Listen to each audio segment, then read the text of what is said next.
Hello everyone, my name is Madeline, and welcome to the Temple Fabric exhibition. The title Temple Fabric and the whole idea for this exhibition really spurred from one of the documentaries that we watched for a discussion board. One of the scholars was talking about how when she drives through India, along the side of the road there are a bunch of pilgrimage temples or just roadside temples, and she never necessarily thought about taking pieces out and considering them artwork as we do in museums today. She then goes on to say it was just a part of the whole temple fabric, meaning that it's kind of inseparable. And this stuck with me and I thought about it for a while. I found it interesting, the comparison of fabric and temple. The idea of something so malleable, something that could be stretched or woven together, compared to the idea of something that's very sturdy and structure-based. But then also the idea of how have we torn this fabric? How have we cut it up or ripped it? How can we repatch the pieces that are disconnected from it? So that is where the exhibition comes from, the idea of reimagining the traditional white wall gallery where there is no context to a Buddha head, or, these reliefs are taken off, either looted or purposefully taken off for museum purposes, off of a structure and shipped across the sea. So how can we recreate a white wall gallery space into an immersive interactive exhibition, which displays the objects in a different way, or at least looked at differently with more context rather than just a little placard. And so when thinking about the design of this exhibition, I kind of wanted to get away from the white box and really think about what's important to these temples and these spaces that we can't necessarily get to because obviously they're on other continents. But I was thinking about the mandalas and circumambulation. Mandalas are very important to three of the religions that the exhibition pulls from, which is Buddhism on the left, Hinduism in the middle, and Jainism on the right. Very similar to the two, a little bit more nature-based. But something that's really important to the mandala is the cyclical nature, the universe. Cycles of birth, destruction, and rebirth. And the whole layout I thought was really, really interesting because not only is the mandala an important shape, but all of these temples are also in the shape of mandalas, kind of reiterating how important this whole idea of birth, rebirth is. And so that brings me to the whole layout of my exhibition, which was literally based off of the mandalas. So we have the cardinal directions. It's very symmetrical, no matter kind of which way you cut it. I cheated in some ways, just for design purposes. But the purpose of mandalas is, of course, as I have explained before, is about cycles and balance. So as you enter through one of these directions, you would then come to the exhibition statement, circumambulate, walk around, and read it. And then you have a decision to make of which place you would like to start first. So I guess I will just go along and start with the north side of the exhibition of the architectural relief of Chamunda. So throughout the exhibition, obviously I want to go back here and explain that I paired an object with a projection of something that is either of the same design era or in the same region. Not all the pieces can be related back to one single temple. Even if it says it's from the same area, you can never be too sure. I wanted to at least get as close to the same region as possible when giving context to the object and having an idea of what a place could look like, especially with a structure of a large size. So I paired Chamunda with Khajuraho Temple, which is in northern India. And this relief depicts the Hindu deity who is one of the 7 mother goddesses. She is fierce and the embodiment of destruction. And this kind of relief, as seen throughout the projections behind it and upon it, would be seen upon the exterior of the temple. So next we'll move to the east side, which is objects of the Buddhist religion. So there are two objects from this region that I pulled, one of them being the standing Buddha offering protection. Here's just a simple little mock-up of what it could look like in the gallery space. You know, there might be some more templates or outlines over here, some more images, and then there would also be an explanation on the back of the Buddhist religion, what it is, what region it's from, how many different sects there are, etc. Almost similar here. This is kind of more into the style. The first Buddha object that you will see is the standing Buddha offering protection. It is from the Gupta period from the late 5th century.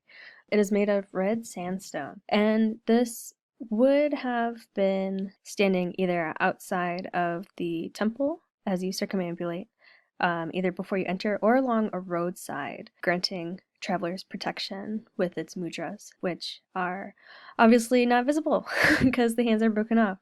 But something about the Gupta period is it's considered the golden age of India.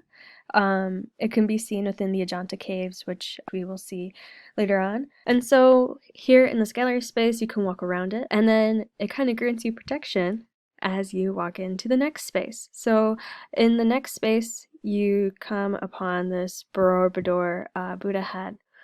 And when it was found not too far from the Borobudur temple in Indonesia. And so I didn't want to attribute it straight to one of the Buddhas that would be sitting in half lotus with mudras on top of the temple, but it's not too far from what those look like either.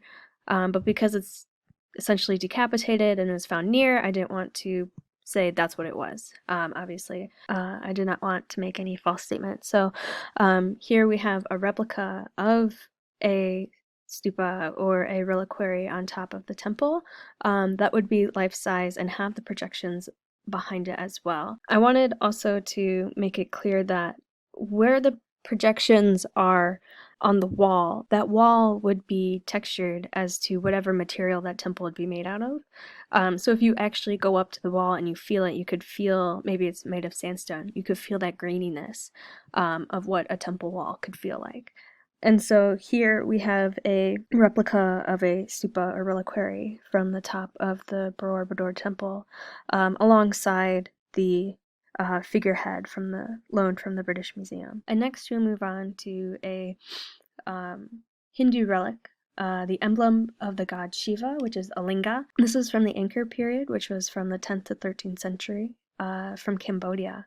And I paired this with the projection of actually Angkor Wat. The Angkor period is also considered the classical period of the Khmer Empire in Cambodia. It is known best for the erection of the temple Angkor Wat. And a linga similar to this one would be found in the innermost room of the womb of the temple, kind of like the womb tomb, resembling a phallus. This carved stone represents the god Shiva, the destroyer, and is one part of the Hindu trinity. He is often depicted as the phallus to show his divinity, as well as duality of creation. And just as you would in the womb room, you could also walk around this as well.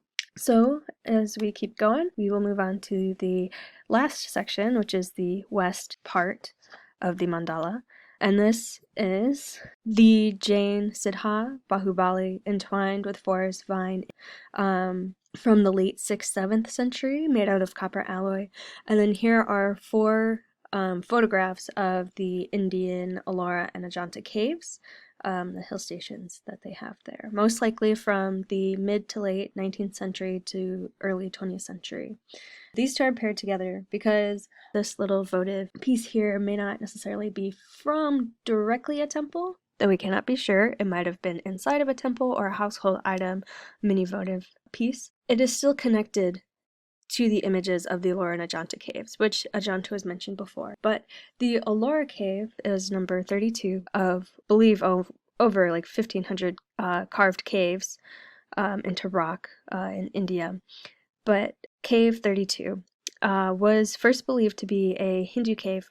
Later, when they really kind of started looking at everything, it turned out to be a Jainist cave for the Jain religion. And It's very similar to Buddhist and Hinduism, where it teaches non-violent acts and enlightenment of the soul. However, it follows more teachings of the Mahavira, which is a Jaina teacher. And the statue here depicts the legends of Bahubali, who was a prince who became a follower of the Jain religion and renounced his violence acts.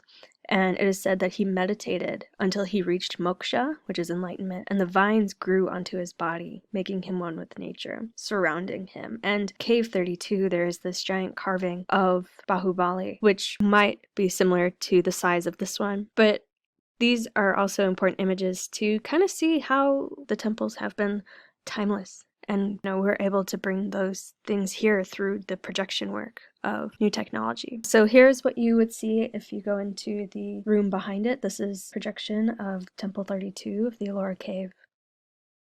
This is the Jainist temple.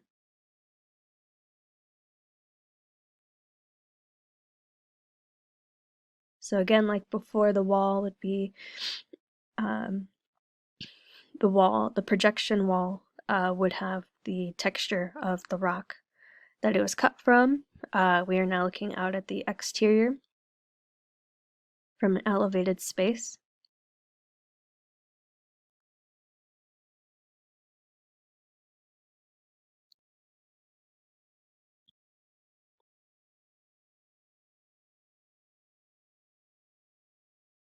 And there's the image of the prince Bahubali carved in relief. So overall, in the end, I hope you enjoyed this exhibition. I know it's a little bit longer than intended, but I hope you learned a lot. If you want, you can repeat this cycle and play this video again. Otherwise, have a great day.